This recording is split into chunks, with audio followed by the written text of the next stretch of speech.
Kita masuk pada hadis kedua.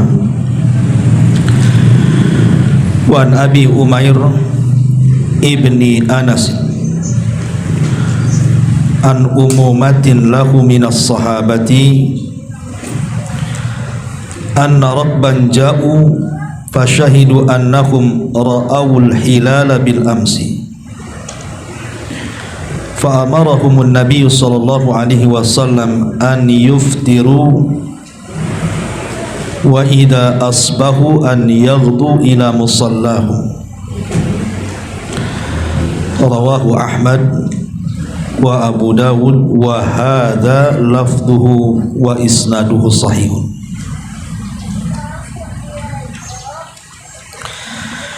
Dari Abi Umair ibn Anas,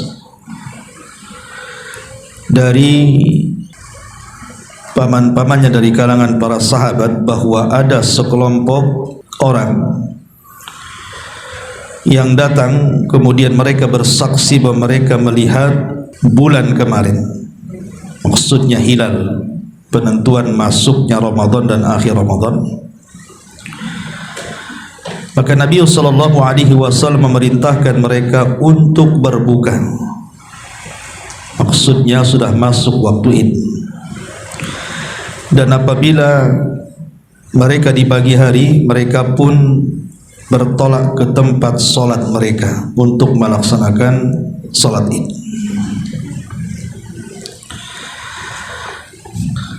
Ma'asyiral muslimat yang dimuliakan Allah Subhanahu wa taala, hadis ini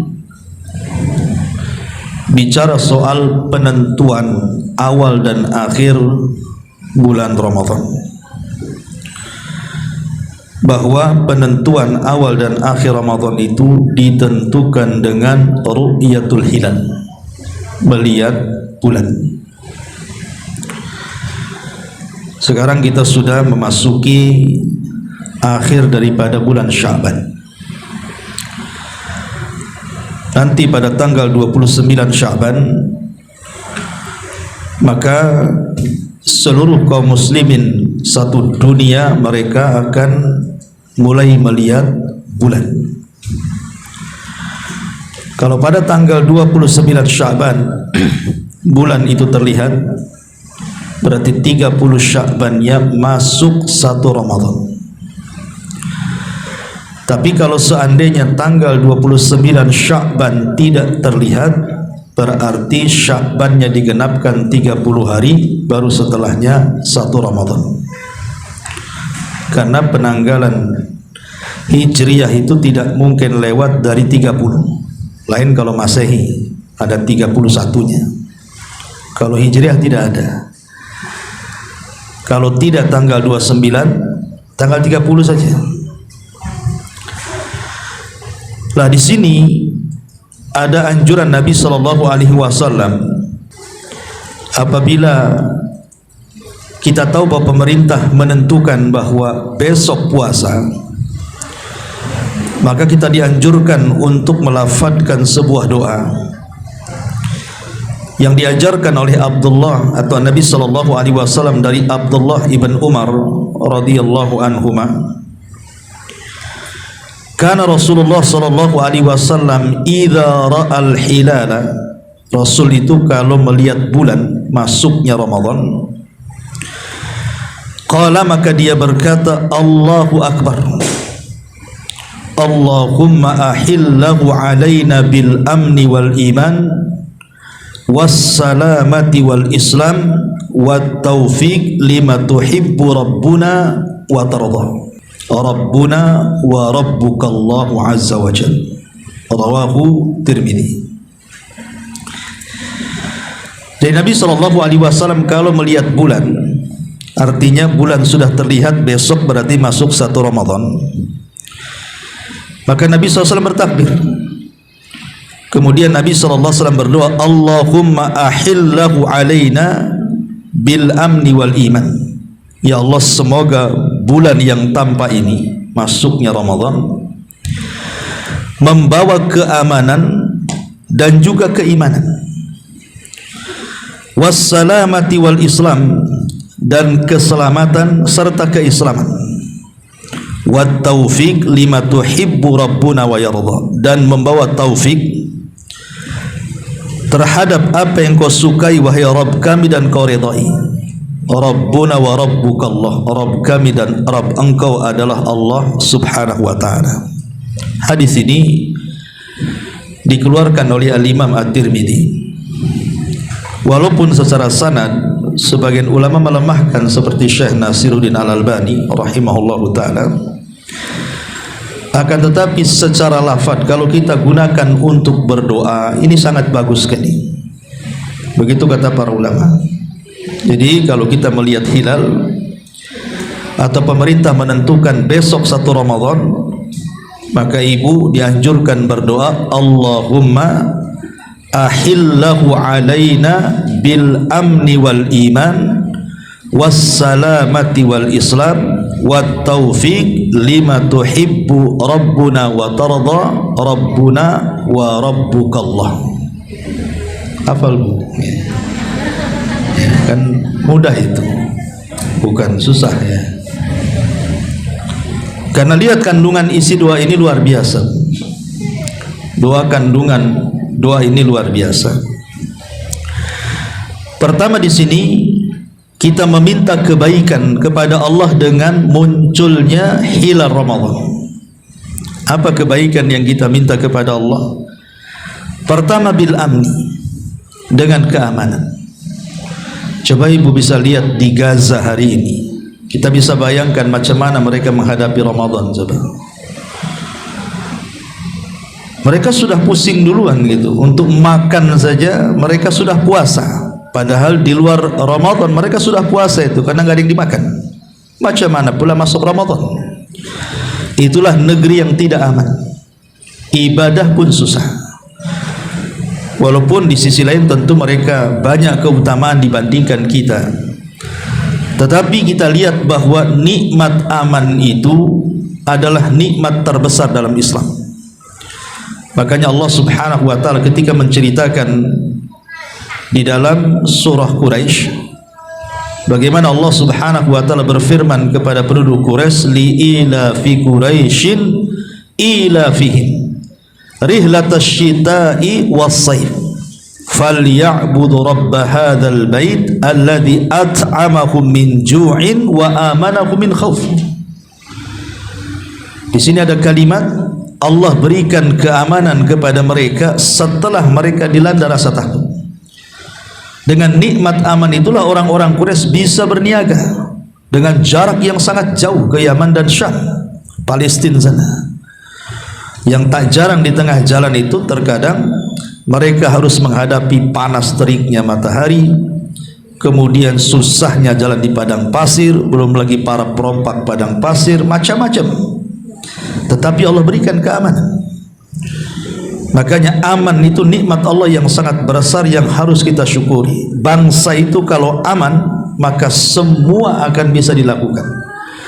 Jangan urusan dunia, urusan akhirat pun kita bisa tenang melakukannya. Ibu bisa ngaji ke sini karena aman.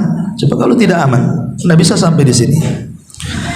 Lah di bulan Ramadan kita meminta keamanan supaya puasa kita ini betul-betul khusyuk, karena aman kemanapun ibu pergi maka tidak ada gangguan. Ini permintaan kita kepada Allah Azza wa Jalla. Yang pertama. Yang kedua bil iman. Selain aman, minta juga keimanan. Karena kalau seseorang sudah dipenuhi hatinya dengan iman, iman inilah yang menggerakkan badanmu. Kenapa ibu bisa sholat, bisa puasa, bisa sedekah, bisa baca Quran, bisa berzikir, bisa ibadah macam-macam lah? Itu yang menggerakkan itu iman. Kalau enggak ada keimanan, macam mana kemudian orang itu akan tergerak untuk melakukan amal soleh? Makanya di dalam Al-Quran itu selalu digandingkan amal soleh itu dengan keimanan, dan Allah dahulukan iman baru amal soleh, karena yang menggerakkan amal soleh itu iman. Wal asri innal insana lafi khusrin illa alladzina amanu baru wa amilu salihat. Jadi yang menggerakkan amal soleh itu iman. Jadi kalau seandainya di bulan Ramadan hati kita dipenuhi dengan keimanan, ibadah apapun di bulan Ramadan itu kita bisa melakukannya. dan iman itu bisa bertambah dan berkurang. Kalau semakin taat maka semakin bertambah, kalau kita bermaksiat maka semakin berkurang keimanan. Jadi ini yang kedua.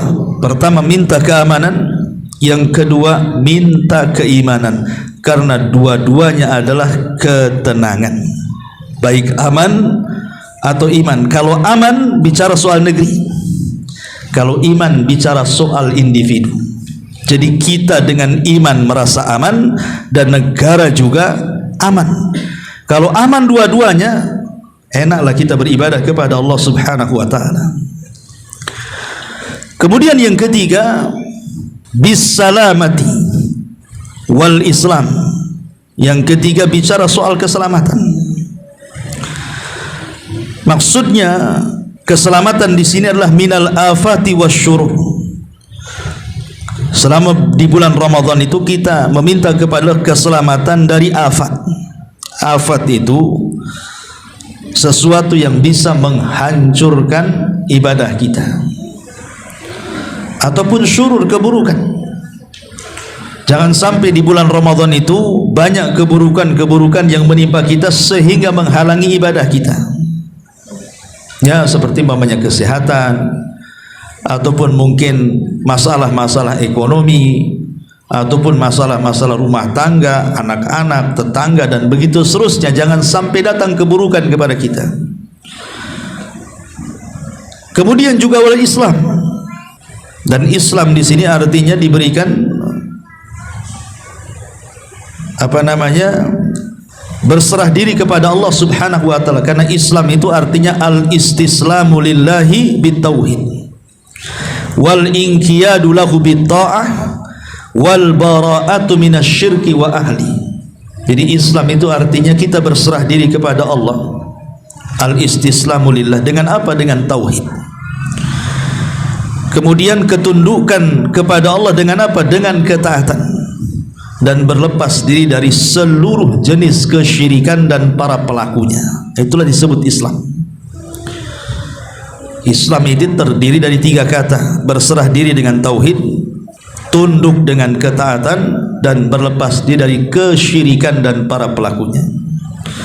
Kalau tidak mencakup 3 kalimat ini berarti bukan Islam.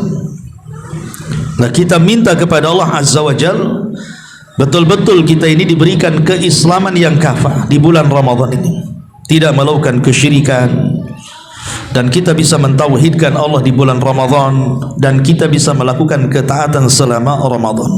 Ini yang keempat. Kemudian yang kelima, taufik. Minta taufik kepada Allah Subhanahu wa taala, karena taufik inilah hidayah yang tidak bisa kita cari kecuali Allah menghibahkannya kepada kita. Karena hidayah itu ada 2. Ada hidayatul irsyad, semua orang bisa melakukannya. Saya, ibu bisa melakukannya hidayatul irsyad itu. Hidayah irsyad itu hidayah menjelaskan yang hak dan yang batil, yang ikhlas dan yang tidak, yang baik dan yang buruk. Kita bisa menjelaskan ini tidak boleh, ini boleh. Tapi apakah orang yang kita jelaskan ini baik, ini buruk, mereka bisa menerima? Mereka bisa sadar? Belum tentu, kecuali karena taufik. Lah, taufik ini mahal harganya, karena tidak semua orang diberikan taufik oleh Allah Azza wa Jalla. Termasuk yang menggerakkan iman, yang menggerakkan amal saleh, yang menggerakkan ibadah, kemudian masuk ke dalam Islam secara kafah, itu semua karena taufik. Makanya kemudian saking tingginya hidayatul taufik ini, saking mulianya hidayatul taufik ini, sampai kita disuruh meminta kepada Allah 17 kali dalam sehari. Ihdinas siratal mustaqim dalam surah Al-Fatihah setiap salat. Itu minimal 17 kali dalam salat wajib, belum salat-salat sunnahnya. Belum apabila kita memang sengaja membaca surah Al-Fatihah.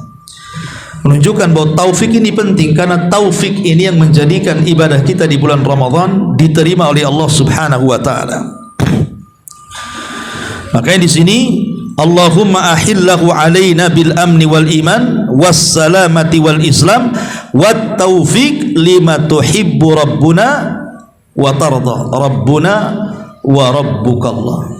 Inilah doa yang dianjurkan apabila kita melihat hilal bulan Ramadan. Pemerintah saja menentukan, biasanya pemerintah kan habis maghrib itu menentukan tentang isbat ru'yatul hilal kan. Ketika Menteri Agama mengumumkan bahwa besok 1 Ramadan, maka kita dianjurkan membaca doa ini, Allahu Akbar, Allahumma ahillahu alaina bil amni wal iman was salamati wal islam wat taufiq lima tuhibbu rabbuna wa tarda rabbuna wa rabbukallah. Hafalah, saya sudah berapa kali itu baca tuh. Masa enggak hafal-hafal? Nah, nanti kalau ada hadiahnya baru mungkin hafal.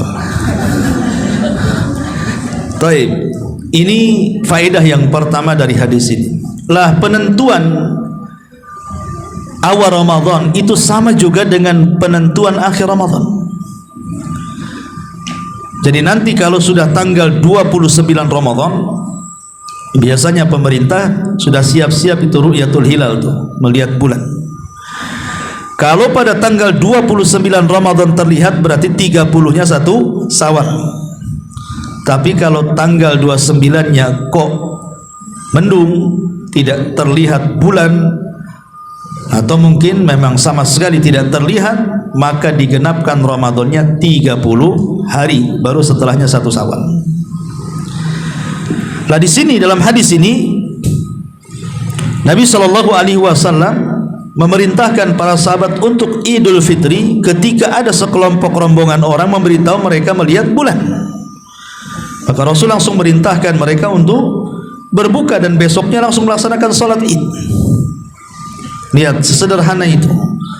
Walaupun terjadi silang pendapat apakah satu orang yang melihat bulan itu cukup dijadikan hujjah atau tidak. Sebagian pula mengatakan cukup. Walaupun satu orang dan dia diambil sumpahnya bahwa dia melihat bulan, itu sudah cukup. Tapi alhamdulillah dengan nikmat Allah Azza wa Jalla, sekarang kita memiliki alat-alat gitu ya, yang bisa meneropong dan bisa melihat bulan. Yang tidak bisa dilihat oleh kedua mata, dengan alat itu kita bisa melihatnya. Yang jadi masalah adalah ulama fikih itu membuat bab yang disebut dengan ikhtilaful matali. Kalau ibu baca kitab fikih, ketika bicara soal melihat bulan di bulan Ramadan itu ada bab namanya ikhtilaful matali, perselisihan soal melihat bulan. Apakah satu dunia itu satu poros, di mana Saudi melihat satu dunia harus ikut Saudi, Indonesia melihat satu dunia harus ikut Indonesia, Malaysia melihat satu dunia harus ikut Malaysia? Apakah satu dunia itu satu poros, ataukah masing-masing negara memiliki kebijakan melihat masing-masing? Indonesia tidak harus ikut Malaysia, Malaysia tidak harus ikut Saudi, Saudi tidak ikut negara-negara lain. Ini yang menjadi kemudian perselisihan panjang para ulama, yang akhirnya kemudian ada di satu negara itu ada yang Ramadannya ikut pemerintah, ada yang Ramadannya ikut Saudi. Pokoknya Saudi melihat kami puasa, padahal pemerintah besok mamanya kan, karena digenapkan. Sebenarnya perselisihan ini sudah ada sejak zaman para sahabat ya. Sehingga perselisihan seperti ini tidak mempengaruhi tentang wahdatul ummah, persatuan umat, sebab dari zaman para sahabat sudah ada perselisihan seperti ini. Contoh namanya hadis tentang Quraib Ibnul Harith. Jadi satu hari Quraib ini berangkat dari kota Madinah menuju Syam. Sampai di Syam ketika itu bulan Ramadan. Lah di Syam ketika itu yang berkuasa adalah Muawiyah bin Abi Sufyan. Lah orang-orang Syam dalam kekuasaan Muawiyah bin Abi Sufyan pada hari Kamis mereka melihat bulan. Berarti Jumatnya mereka berpuasa. Jadi mereka melihat hari Kamis tanggal 29 Sya'ban, kemudian Jumatnya 1 Ramadan. Maka orang-orang Syam berpuasa di tanggal 30 Sya'ban karena 29-nya terlihat. Mereka mengganjilkan. Kemudian di pertengahan bulan Quraib ini pulang dari Syam ke kota Madinah. Di kota Madinah berjumpa dengan Abdullah ibnu Abbas radhiyallahu anhuma. Abdullah ibn Abbas bertanya ya kepada Quraib ini, hari apa di Syam itu berpuasa? Maka Quraib kemudian menjelaskan hari Jumat. Kata Abdullah bin Abbas, adapun kami di kota Madinah hari Sabtu. Berarti kan berselisih itu. Di Syam puasa hari Jumat, sementara di Madinah puasanya hari Sabtu. Jadi Quraib ini menyanggah perkataan Abdullah bin Abbas dan mengatakan, tidak cukupkah dengan melihatnya Muawiyah kepada bulan? Artinya kenapa kalian tidak ikut Syam? Tetapi Ibnu Abbas radhiyallahu anhuma mengatakan, hakadha kama amarana Nabi sallallahu alaihi wasallam. Begitulah apa yang diajarkan Nabi kepada kami. Ketika kami tidak melihat bulan, maka kami genapkan. Sehingga Sya'bannya 30 hari sampai Jumat, baru Sabtunya 1 Ramadan. Berarti di sini ada perselisihan. Syam puasa hari Jumat dan Madinah puasa hari Sabtu. Jadi sejak zaman para sahabat kan sudah ada tuh perselisihan, ikhtilaful matali namanya. Lah yang seperti ini sebenarnya ketika membahas oleh para ulama, kenapa sampai seperti ini? Bukankah hadis Nabi SAW tegas-tegas mengatakan, sumu li ru'yatihi waftiru li ru'yatihi, puasalah apabila melihat bulan dan berbukalah, maksudnya beridlah ketika melihat bulan. Ini kan umum. Berpuasalah kalau kalian melihat bulan, artinya dimanapun melihat bulan, maka barat, timur, utara dan selatan harus mengikut kepada yang melihat bulan. Kan jelas hadisnya. Ataupun beridul fitrilah apabila melihat bulan, artinya tidak disebutkan kalimat masing-masing negara kan. Yang penting negara mana melihat, puasa. Lah dari sini para ulama mengatakan bahwa hadis yang mengatakan puasalah karena melihat bulan ini ada dua kemungkinan makna. Makna yang pertama seperti tadi pemahamannya, bahwa satu dunia satu poros. Ketika satu negara melihat, semua negara ikut kepada yang melihat. Tapi ada juga memahami bahwa maksudnya puasalah karena melihat bulan itu dikembalikan kepada negara yang melihatnya berdasarkan hadis Quraib tadi, bahwa masing-masing negara itu punya kebijakan melihat sendiri-sendiri tanpa mengikut negara yang lain. Ya, Indonesia punya kebijakan melihat sendiri, tidak harus melihat Malaysia, Brunei atau negara-negara Islam yang lainnya. Jadi ini masalah perselisihan para ulama soal ikhtilaful matali. Jadi tidak aneh kalau seandainya kok ada orang ikut Saudi, boleh jadi dalilnya sama masalahnya. Itu juga dalilnya, cuman pemahaman yang berbeda. Yang jadi masalah itu mereka berpuasa duluan, tidak ikut pemerintah, ya tidak ikut negara yang melihat. Nah, itu yang jadi masalah. Itu lihat apa tuh? Karena di negara kita ini kadang-kadang duluan dia puasanya, atau belakangan puasanya. Pemerintah sudah puasa, Saudi sudah puasa, dia belum. Atau dia puasa duluan, pemerintah belum, Saudi pun belum. Yang mengganjilkan belum puasa, yang menggenapkan belum puasa, dia puasa duluan tuh. Setelah saya baca-baca, rupanya mereka melihat pasang surut air katanya. Oh, bukan melihat bulan rupanya, melihat pasang surut air katanya. Kemudian juga ada masalah di negeri kita ini kan, ada beberapa organisasi ormas gitu ya, yang mereka menentukan penentuan Ramadan itu dengan hisab, bukan dengan melihat ya. Maka ini juga dibahas oleh para ulama tentang hukum penggunaan hisab ini. Karena bicara soal hisab ini, tidak ada dalil yang menunjukkan penentuan masuknya Ramadan itu atau masuknya Idul Fitri itu dengan hisab. Karena hisab ini kadang-kadang Ramadan beberapa tahun ke depan itu sudah ditentukan tuh. Sudah ada kan tanggalnya, sudah bisa ditentukan. Masyarul muslimat yang dimuliakan Allah Subhanahu wa taala, kita tahu bahwa Allah Subhanahu wa taala kan sudah menjadikan banyak tanda-tanda kuasa seperti adanya matahari dan bulan itu kan untuk menentukan waktu. Seperti namanya matahari menentukan waktu-waktu sholat. Dengan melihat matahari kan kita lihat masuknya waktu sholat atau tenggelamnya. Lah begitu juga Allah Subhanahu wa taala jadikan bulan pun untuk menentukan masuknya tanggal 1 dalam sebuah bulan, termasuk Ramadan. Lah Nabi SAW dengan tegas dalam hadisnya, berpuasalah karena melihat, bukan karena hisab ya. Dari sini kita tahu patokan kita itu bukan hisab tetapi ru'yah, melihat. Kalau hisab itu hanya dijadikan untuk membantu ru'yah, tidak ada masalah.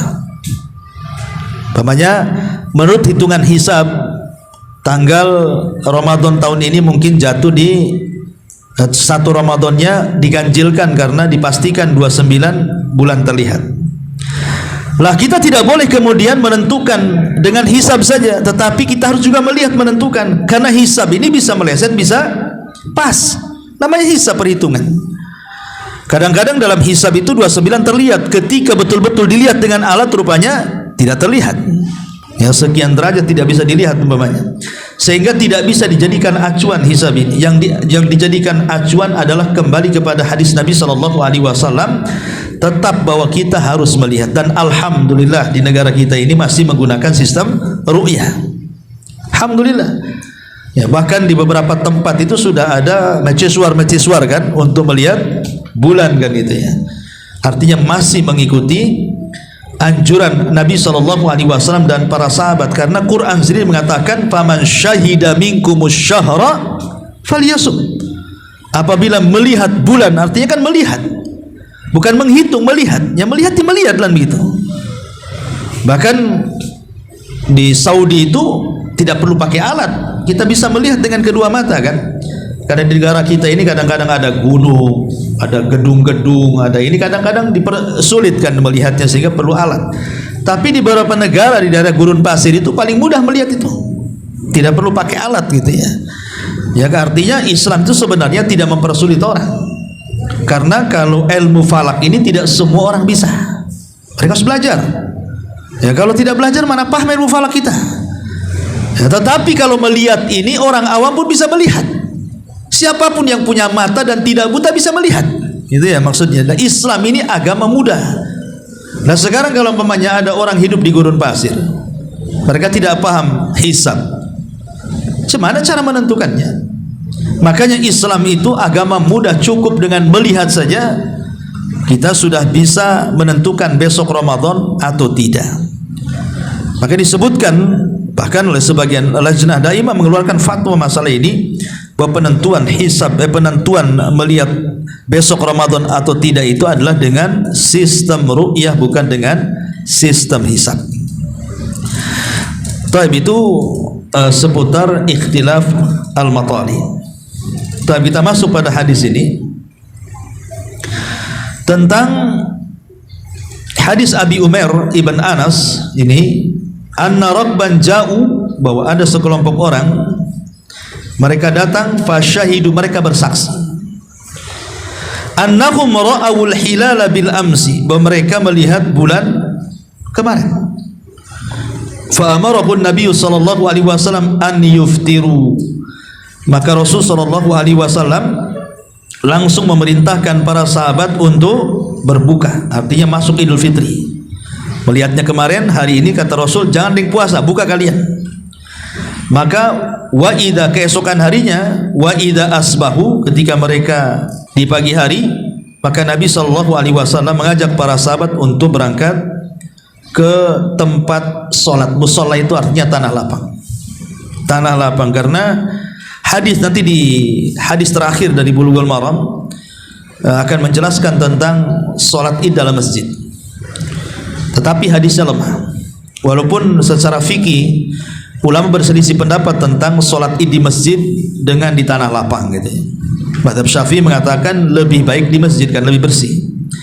Tapi mazhab yang lain berdasarkan sunnah Nabi SAW dan hadis-hadis yang sahih, sholat id itu dilaksanakan di musolla. Musolla itu tanah lapang artinya kan, karena bagaimanapun akan lebih menampung banyak orang, termasuk juga keluar dari perselisihan ulama soal wanita haid boleh sholat atau tidak. Sebab kalau di masjid kan perselisihan ulama, wanita haid tidak boleh. Ada yang mengatakan tidak boleh, mengatakan boleh kan. Tapi kalau tanah lapang kan tidak ada masalah. Datang aja ke tanah lapang. Baik mereka sholat atau tidak, yang jelas mereka mendengarkan khutbah. Dan itu bentuk id, mereka berkumpul di tanah lapang sehingga berjumpa salah satu yang lainnya. Di sini ada masalah tentang idza aliman nas anna yaumahum idun athna'a dzalikal yaum. Pamannya ibu menyangka hari ini belum id, mungkin hidup di mana gitu, hidup di hutan atau apa mungkin kan, atau penanggalan ya, mungkin dia disuruh jaga kebun, kita tidak tahu juga kan.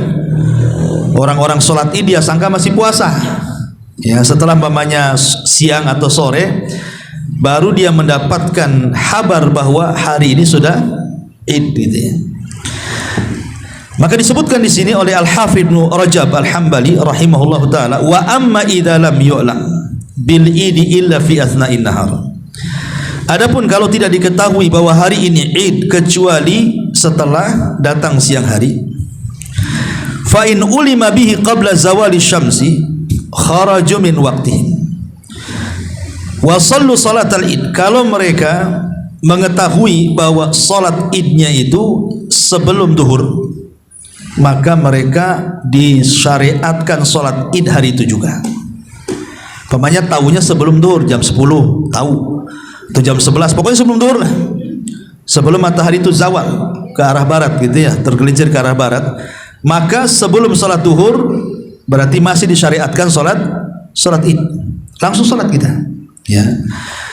Tetapi wa in syahidu ba'da zawal fi athna'in nahar, tetapi kalau mengetahuinya setelah duhur bahwa hari ini adalah hari id, faqala aktsarul ulama, maka kebanyakan para ulama berpendapat yakhrujuna minal ghad lis salati, nunggu esok lagi, besok umpamanya kan ini sudah duhur, artinya waktu ini sudah habis, berarti kapan sholatnya? Besok lagi ya, besok pagi baru kita melaksanakan sholat id. Lah ini juga berlaku kepada, mungkin ada beberapa orang yang bertanya kepada saya soal saya ikut pemerintah Ustaz, tapi ketika pulang kampung keluarga saya ikut organisasi tertentu. Kalau seandainya saya ikut pemerintah, maka akan jadi masalah dengan keluarga. Apalagi sholat id sendirian atau hanya satu keluarga, yang lain tidak, satu kampung menyelisih saya, tentu akan jadi fitnah ya. Maka ini pun pernah saya tanyakan kepada salah seorang ustadz juga yang lebih senior daripada saya. Maka dia mengatakan, menukilkan beberapa fatwa bahwa kita tidak perlu sholat, tapi kita cukup membatalkan puasa, karena bagi kita id, bagi mereka bukan belum.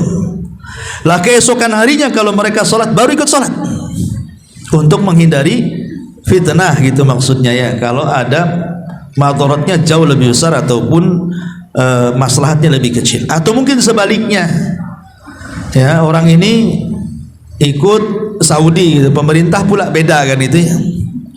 Ya, walaupun kata Syekh Albani rahimahullahu ta'ala, secara dalil sebenarnya mengikuti satu poros dalam dunia itu lebih baik, itu yang kuat. Tetapi karena akan terjadi perselisihan dalam sebuah negara, maka mengikuti pemerintah jauh lebih afdal untuk menyedikitkan perselisihan di antara kaum muslimin. Artinya secara dalil memang jelas, berpuasalah apabila melihat bulan. Ini kan umum, dimanapun melihat bulan kita berpuasa kan, secara dalil memang kuat gitu ya. Tetapi karena ada maslahat, bila di sebuah negara kemudian terjadi perselisihan pendapat, maka sebaiknya yang menentukan adanya masuknya satu Ramadan dan berakhirnya satu Syawal, sebaiknya dikembalikan kepada pemerintah. Itu lebih utama dan lebih bisa mempersatukan umat, karena Allah Subhanahu wa taala berfirman, qul atiullaha wa atiur rasul wa ulil amri minkum, taatlah kepada Allah dan Rasulnya dan kepada ulil amri, maksudnya kepada pemerintah. Ini hadis yang pertama. Tapi masuk pada hadis yang kedua. An Anasin qala kana Rasulullah sallallahu alaihi wasallam la yaghdu yaumal fitri hatta ya'kula tamarat, akhrajahu al-Bukhari wa fi riwayatin mu'allaqatin wa wasala Ahmad wa ya'kuluhunna afrada. Dari Anas radhiyallahu an, Nabi sallallahu alaihi wasallam dia tidak akan berangkat untuk melaksanakan salat Idul Fitri sampai dia memakan beberapa butir kurma kering, tamar ya. Dan dalam riwayat Ahmad juga wa ya'kuluhunna afrada, dan memakan dari kurma-kurma itu satu-satu. Di sini berselisih pendapat tentang salat Idul Fitri dan Idul Adha, karena riwayat setelahnya dari Abi Burdah, dari bapaknya, dia mengatakan karena Rasulullah sallallahu alaihi wasallam la yakhruju yaumal fitri hatta yat'am wa la yat'am yaumal adha hatta yusalli. Rawahu Ahmad wa Tirmidzi wa sahahahu Ibnu Hibban. Nabi SAW tidak keluar ketika Idul Fitri sampai dia makan, dan dia tidak makan ketika Idul Adha sampai dia sholat. Berarti sunnahnya kalau Idul Fitri makan dulu baru sholat, kalau Idul Adha sholat dulu baru makan. Kenapa demikian? Karena Idul Fitri ini menandakan berakhirnya puasa. Berakhirnya puasa itu dengan datangnya Idul Fitri. Arti Al-Fitri itu kembali makan artinya. Sebab kita dilarang berpuasa ketika hari raya, untuk menunjukkan bahwa kita tidak berpuasa ketika hari raya, dan hukum puasa di hari raya itu haram hukumnya. Makanya kita makan dulu untuk menunjukkan hari itu tidak berpuasa. Dikhawatirkan kalau seandainya kita tidak makan, kemudian ibu sholat id, kelelahan tidur, nanti bangunnya pula malam kan, gitu berarti kan berpuasa tuh karena tidak makan kan. Lah dikhawatirkan jatuh kepada keharaman karena berpuasa di hari raya. Makanya kenapa disuruh makan dulu, untuk menunjukkan kita tidak berpuasa, kemudian berangkat gitu ya. Dan disunahkan juga memakan tamr, memakan kurma kalau ada kurma ya, kalau nggak ada ya nggak apa-apa. Cuman kurma ini memang buah yang luar biasa, karena memang faedahnya kurma, makan kurma itu kan baik untuk lahir ataupun batin, itu semua faedahnya dapat.